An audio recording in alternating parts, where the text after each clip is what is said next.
So this is the problem here. The back of the seat, it's really hard to see, is actually black plastic and it is actually broken. So it means whenever you sit on the seat, it's just not properly supported. And this problem happens frequently enough that Caterham actually provide a seat refurbishment kit, which I'm going to try and install today. So the first thing you need to do is lift the bottom of the seat out, and then there'll be 4 bolts you need to undo. There's 2 under here, we'll need to slide the seat back, and 2 at the back, so we'll need to slide it further forward to get at those. So we'll take the seat out and proceed from there.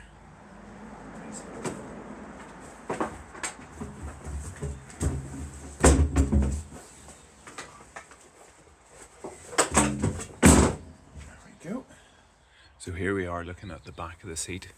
You can see there's some damage here. This cable tie has come off. There's a crack up in there, and this strip of plastic's just pulled away from the rest of the body.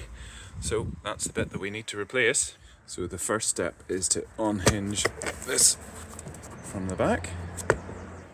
Now we need to pull this off from around the edge. See, it just comes away, folds over this edge. Just need to undo this little cable tie to make sure we get the seat off without ripping the leather. And of course, one on the other side too. We also need to undo all these little cable ties. There's ones here and ones in here.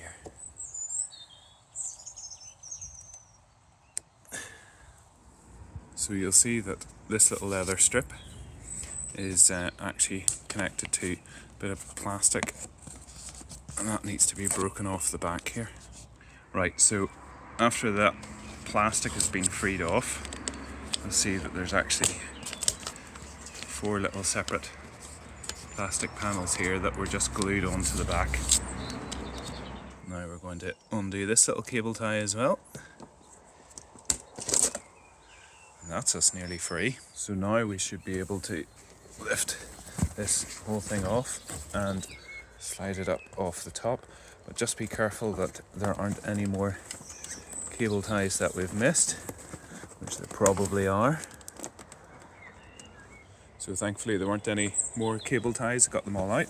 Now we just need to pull this plastic off the foam. Okay, so what we're left with now is the plastic back, and we have our leather cover freed from the broken bit of plastic. Time to fit the new kit on. Of course, there were a couple of cable ties that I missed as well. A couple up in here for the head of this, and then this foam is all glued to the frame, so we just need to pull all that off as well.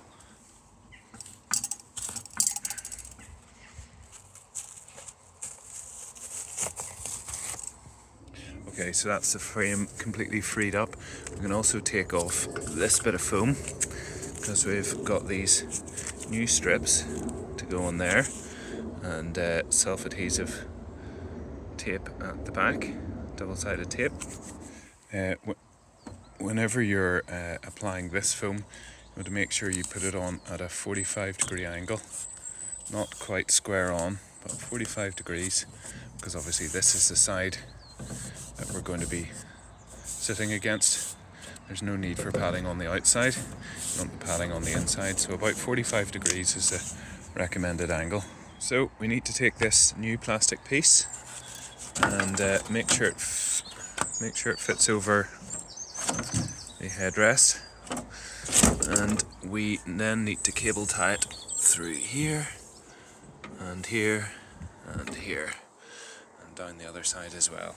So these cable ties that go in the middle of the seat, you obviously want to feed them in through the back, and we don't want to go round the edge of the seat. We want to go through one hole and back in the other.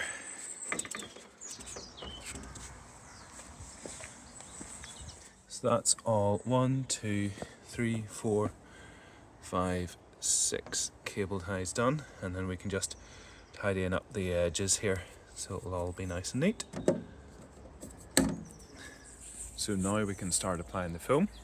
So we want to take this piece, goes on the top, sort of line it along the top there, and it folds over and round the back. So you can see where this foam was here, down to here. We want to foam it round that far, and we need to put that on with contact adhesive, spray contact adhesive. And once we're done, then we can cut a hole through here for the headrest. So this piece of foam goes in here, and again we want to use our high strength contact adhesive to get that to stick. So this is the bottom foam attached. You can see there's actually a sort of crease in the plastic there that you line the top of it with, and then now I'm going to put the foam on the head of it, and there's this little crease runs there and there, and so that's where the bottom of that foam is going to attach. This contact adhesive's great stuff. Should turn this round over and it should stick over the top. There we go. So this is the foam attached, and it's not exactly a work of art, but it'll do. Now on the top of this you should be able to feel where the headrest goes in, so you should be able to find and make a hole there, and we can tidy that up with a Stanley knife, cut around that. There we go. So now we just need to slip the cover on over the top of this, make sure it's pulled down and it's lined up with the hole here. So I'm going to have to straighten this. So I've turned this over, and on the underside you want to make sure you've wrapped it all the way around. Get these plastic tabs in underneath this metal bar here to make sure this is all held in the right place.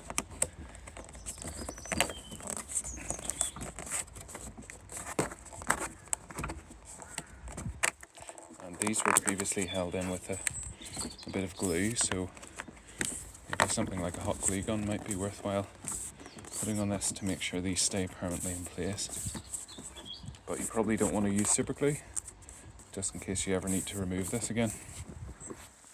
So this strip needs folded in, folded over once and then a second time, and it should fit into this groove here, which is going to involve a lot of pulling.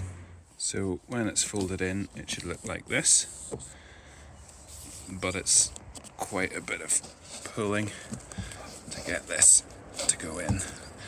Find it easiest to start at the bottom near the rails and work my way up. There we go, both sides done.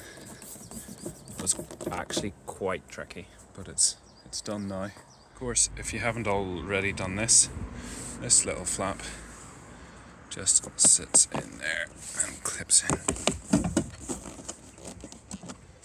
And that should be us done.